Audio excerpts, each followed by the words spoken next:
How to download music on Deezer. Hey everyone, welcome back. In today's episode, I'm going to walk you through the steps on how you can download Deezer music on your device. So Deezer limits downloading music to paid users and students only. If you fall under these categories, downloading Deezer music is relatively straightforward. Here's how you can do it.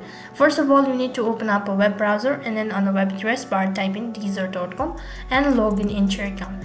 After you're logged into your account, choose a playlist or an album you'd like to download. Click on the downloaded icon next to the album. Your album or a playlist should start downloading immediately. Now you can only download playlists and albums and not individual tracks.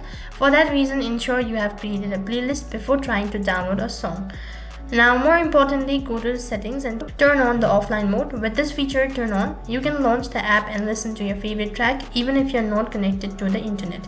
While this method is relatively straightforward, it has one major setback. Even after downloading your favorite track, Deezer does not allow you to play music outside of the app. In fact, you've just downloaded in a mere cache file of the music and not on the music track itself. So in this way you can download music on Deezer. That is all for this video. I hope the video was helpful. Make sure to like, share and subscribe to our channel. Thank you for watching. See you in the next video.